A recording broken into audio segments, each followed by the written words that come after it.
Picture चालू करो बे।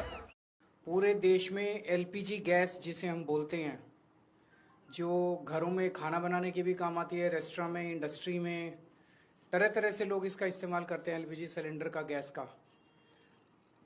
इसकी देश में भारी किल्लत हो गई है और उसका कारण है कि पूरे देश में जितनी डेली प्रोडक्शन होती है उसकी 50% प्रोडक्शन कम हो रही है, 50% प्रोडक्शन कम हो रही है। ये कैसे, मैं आपको थोड़ा समझाता हूँ। हमारे देश में जितनी एलपीजी की खपत है उसका 60% इंपोर्ट होता है और उस 60% इंपोर्ट का 90% स्ट्रेट ऑफ हर्मुज से आता है। और स्ट्रेट ऑफ हर्मुज अब इंडिया में जितना आता था इंडिया के लिए बंद हो गया, तो 90% इंपोर्ट्स कम हो गए हैं। तो लगभग 50-55% प्रोडक्शन हमारे देश की एलपीजी की कम हो गई है। इसका सबसे ज्यादा खामियाजा इस वक्त इमीडिएटली रेस्टोरेंट्स और होटल बर्दाश्त कर रहे हैं। सरकार ने आदेश जारी किया है कि रेस्टोरेंट और होटल्स को एलपीजी गैस मुहैया नहीं कराई जाएगी। रेस्टोरेंट्स एंड होटल्स एलपीजी की स्टॉक नहीं रख सकते, वो उसको स्टोर करके नहीं रख सकते क्योंकि सेफ्टी कंसर्न्स होते हैं। तो जितने एलपीजी सिलेंडर उनको रोज चाहिए होते हैं उतनी डेली की डेली उनको सप्लाई की जाती है। तो अब एकदम से अगर एलपीजी बंद हो गई तो उनके पास तो 2 दिन का भी स्टॉक नहीं है, 1 दिन का भी स्टॉक नहीं है। इसकी वजह से अब मुंबई में 20% होटल और रेस्टोरेंट बंद हो चुके हैं और लगभग अगले 2 दिन के अंदर 50% रेस्टोरेंट और होटल बंद होने जा रहे हैं। तमिलनाडु में लगभग 10,000 होटल और रेस्टोरेंट्स बंद होने की कगार पे हैं। पंजाब और दिल्ली एनसीआर में हजारों होटल और रेस्टोरेंट्स आने वाले कुछ दिनों के अंदर बंद होने जा रहे हैं। और ये पीक वेडिंग सीजन है, शादियों का सीजन है। तो मुझे लगता है अगर ये जारी रहा तो बहुत सारे लोगों को शादियां पोस्टपोन करनी पड़ेंगी।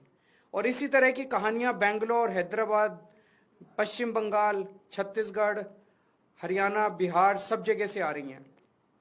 मोरबी जो गुजरात में है, जिसको कि टाइल इंडस्ट्री का एक तरह से कैपिटल माना गया है, वहां पे 650 इंडस्ट्रीज हैं। उनमें से 170 इंडस्ट्री बंद हो चुकी है और 1 लाख लोग बेरोजगार हो चुके हैं।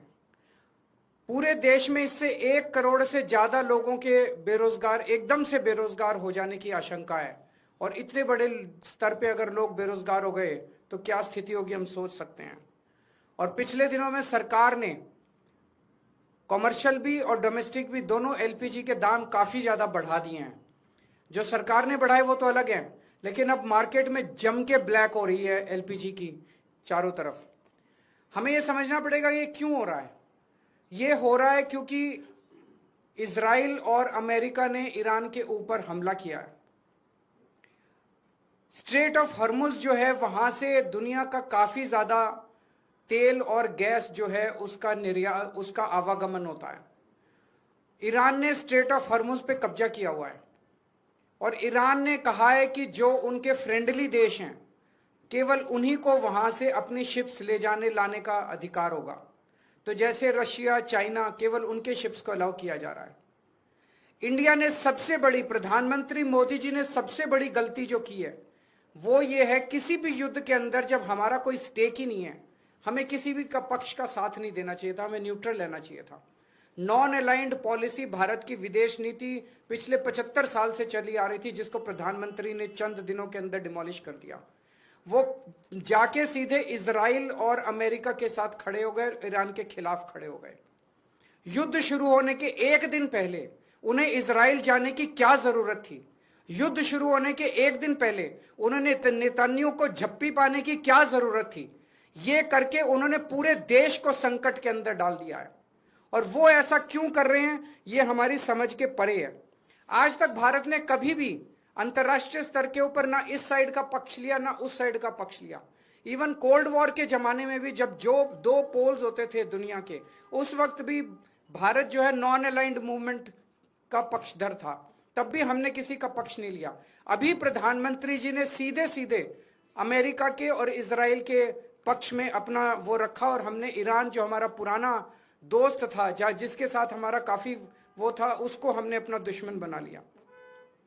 140 करोड़ पिछले कुछ दिनों में, पिछले कुछ महीनों में, पिछले 1 साल से हम देख रहे हैं किस तरह से प्रधानमंत्री मोदी जी सीधे सीधे, ऐसा लगता है मेरे को ये शब्द इस्तेमाल करते हुए बेहद शर्म महसूस हो रही है, प्रधानमंत्री मोदी जी ट्रंप के गुलाम बने हुए हैं। 140 करोड़ लोगों के इस महान देश को प्रधानमंत्री मोदी जी ने अमेरिका की कॉलोनी बना दिया है। अमेरिका, हम देखते हैं जब अंग्रेज आए थे, अंग्रेजों ने भारत पे क्यों कब्जा कर लिया? अंग्रेजों ने भारत पे कब्जा किया था क्योंकि उस वक्त हमारे देश के अंदर शासन करने वाले जितने राजा थे वो कमजोर थे, उनको ब्लैकमेल किया जा सकता था, उनको खरीदा जा सकता था, उन पे अटैक करके अंग्रेजों ने कब्जा कर लिया। आज अमेरिका ने हमारे देश पे कब्जा कर लिया है क्योंकि एक तरह से हमारे देश का प्रधानमंत्री कमजोर है, उसको ब्लैकमेल किया जा रहा है। प्रधानमंत्री को किस वजह से ब्लैकमेल किया जा रहा है? एक एक देशवासी का खून खौल रहा है इस टाइम। जिस तरह से डेली ट्रंप और वहां के छोटे छोटे सेक्रेटरी, छोटे छोटे अदने से कर्मचारी, अफसर अमेरिका के हमारे प्रधानमंत्री का, हमारे देश का मजाक उड़ाते हैं रोज टीवी के ऊपर बैठ के। खून खौल उठता है एक भारतवासी का, खून खौल उठता है एक देशवासी का, जिस तरह से हम इतनी जिल्लत और इतनी इंसल्ट महसूस कर रहे हैं। ऐसा हमने क्या किया है? हमारा यही कसूर है कि हमारा प्रधानमंत्री एक कमजोर आदमी है। जो आदेश देते हैं ट्रंप, सर झुका के, जी हजूर करके हमारे देश के प्रधानमंत्री उसको मान लेते हैं। ट्रंप ने कहा अपनी कॉटन ड्यूटी, जो अमेरिका से कॉटन आएगी उस पर ड्यूटी 0 करो। प्रधानमंत्री ने कहा जी हजूर, करते हैं, और कर दी। भारत के सैकड़ों लाखों किसान इसकी वजह से बर्बाद हो गए, लेकिन उन्होंने ट्रंप की सुनी। ट्रंप ने कहा रशिया से ऑयल खरीदना बंद करो, मोदी जी ने कहा जी हजूर, करते हैं। रशिया से ऑयल खरीदना बंद कर दिया। 8 लाख करोड़ रुपए का सालाना नुकसान हुआ इसकी वजह से देश को, 8 लाख करोड़ रुपए का। क्यों किया?